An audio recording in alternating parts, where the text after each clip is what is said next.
नेतृत्व ने योगी आदित्यनाथ पर पूरा भरोसा जताया है, तो उपचुनाव के साथ साथ 2027 का चुनाव भी योगी आदित्यनाथ के नेतृत्व में ही लड़ा जाएगा।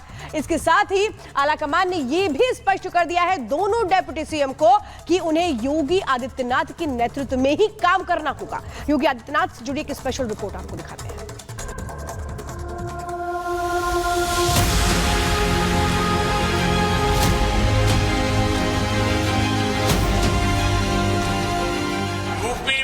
चल रहे ये हजारों करोड़ रुपए के प्रोजेक्ट आने वाले वर्षों में भारत की प्रगति का बड़ा आधार बनेंगे। $5 ट्रिलियन की अर्थव्यवस्था बनाने के लिए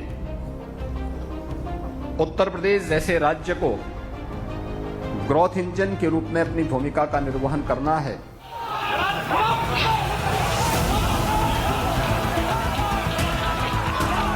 साल था 2017। देश का सबसे बड़ा राज्य उत्तर प्रदेश दंगा, माफिया, अपराध और लचर व्यवस्था के लिए बदनाम था। दशकों से यूपी में ये चलता आ रहा था।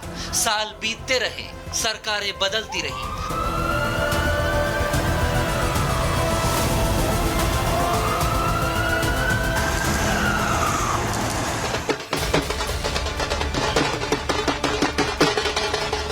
और फिर एक दिन यूपी के भाग्य का सूरज उगा, कमल खिला और सीएम की रेस में बड़े बड़े दिग्गजों को पछाड़कर एक भगवाधारी के हाथ में उत्तर प्रदेश की कमान आई।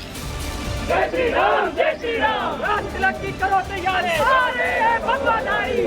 हिंदुत्व का ब्रांड एम्बेसडर माने जाने वाला एक सन्यासी सत्ता की कुर्सी पर काबिज हुआ। उन दिनों लखनऊ में गूंजा, मैं योगी आदित्यनाथ। मैं आदित्यनाथ योगी ईश्वर की शपथ लेता हूं। योगी की यह शपथ उत्तर प्रदेश के विकास पथ पर दौड़ने की गारंटी थी, क्योंकि लगातार 5 बार गोरखपुर से सांसद रहे योगी अब दिल्ली नहीं बल्कि लखनऊ से सूबे की कमान संभाल चुके थे। विकास को रफ्तार देनी थी, जनता की उम्मीदों को पूरा करना था, तो योगी काम में जुट गए। योगी लक्ष्य लेकर चले कि उत्तर प्रदेश को दंगा मुक्त प्रदेश बनाना है, उत्तर प्रदेश से माफिया का सफाया करना है। अपराध पर योगी का जीरो टॉलरेंस था और यूपी को भारत का ग्रोथ इंजन बनाना था। हर मोर्चे पर विकास ही योगी का लक्ष्य है।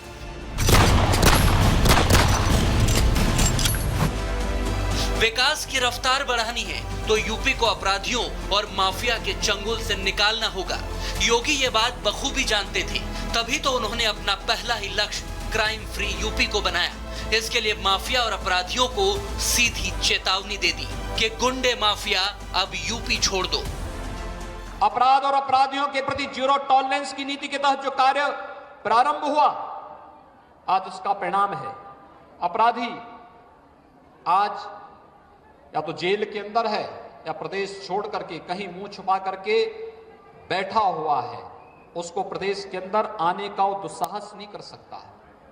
उसे मालूम है कि उत्तर प्रदेश के अंदर रूल ऑफ लॉ को हम पूरी मुस्तैदी के साथ लागू करेंगे और प्रदेश के अंदर कानून के साथ खिलवाड़ करने की छूट किसी को नहीं देंगे। योगी का अल्टीमेटम यानी माफिया और अपराधियों की छुट्टी। अपराधियों पर लगाम लगाने का योगी स्टाइल अलग ही था। उन्होंने पुलिस को निर्देश दिए, माफिया की लिस्ट बनी और फिर शुरू हुआ ऑपरेशन बुलडोजर।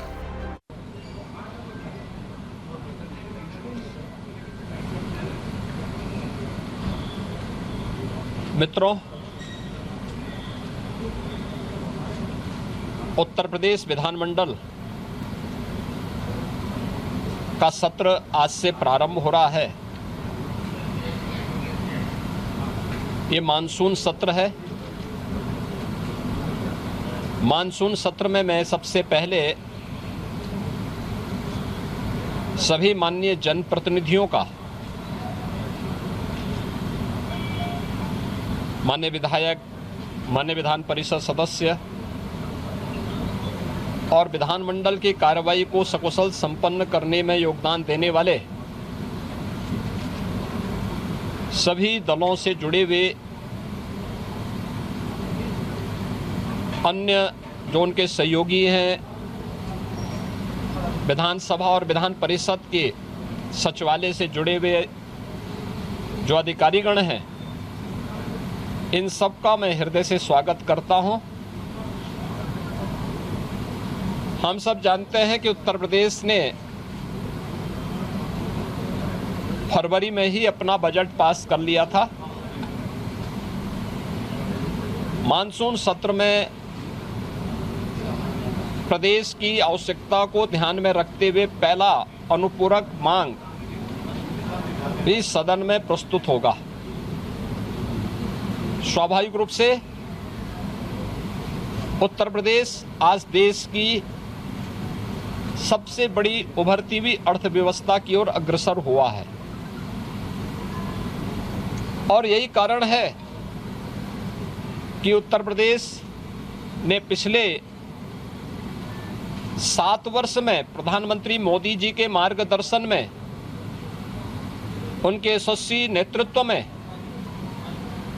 जिन ऊंचाइयों को प्राप्त किया है वे अभूतपूर्व हैं, अविस्मरणीय हैं, अनुकरणीय हैं। सदन की कार्रवाई सुचारू रूप से चले और उत्तर प्रदेश के इस विकास में सभी माननीय सदस्यों का, वे सत्ता पक्ष हों या विपक्ष हों, सभी का योगदान मिल सके, इसके लिए मैं सभी माननीय जनप्रतिनिधियों का आह्वान करूंगा और खासतौर पर विपक्षी सदस्यों से मैं कहूंगा कि वे जिन भी उन रचनात्मक मुद्दों को लेकर के सदन का ध्यान आकर्षित करना चाहेंगे, प्रदेश के विकास से जुड़ी हुई, प्रदेश की जनता जनार्दन से जुड़ी हुई हर समस्या का समाधान करने के लिए सरकार पूरी प्रतिबद्ध है। सदन का मंच उस चर्चा का, परिचर्चा का विषय बने, इसके लिए हम लोग पूरी तैयारी के साथ, मेरे सहयोगीगण उसका जवाब देंगे। सरकार इसका जवाब देने के लिए पूरी तत्परता के साथ वहां पर उपस्थित रहेगी। सदन की कार्रवाई सुचारू रूप से चल सके, विधायी कार्य सकुशल संपन्न हो सके, इसके लिए माननीय सदन से जो भी माननीय सदस्यगण हैं, उन सब से मैं अपील करूंगा कि वे सभी अपना सकारात्मक योगदान मानसून सत्र के सुचारू संपन्न करने में अपना योगदान देंगे। इसके लिए आज से प्रारंभ हो रहे मानसून सत्र में मेरी सभी माननीय सदस्यों से अपील होगी। मैं एक बार फिर से मानसून सत्र के प्रारंभ होने के लिए के अवसर पर सभी अपने माननीय सदस्यों का, जो इस सदन के कार्यक्रम में भाग लेने के लिए आए हैं, वैसे भी यह देवादिदेव महादेव का पावन मास सावन मास है और सावन मास में बड़े पैमाने पर हमारे जो शिव भक्त हैं, वे सभी शिव भक्त इस पूरे मास में इस कार्यक्रम के साथ जुड़े हुए हैं। तो सावन मास में एक तरफ शिव भक्तों की कावड़ यात्रा और दूसरी तरफ जनता जनार्दन की सेवा के लिए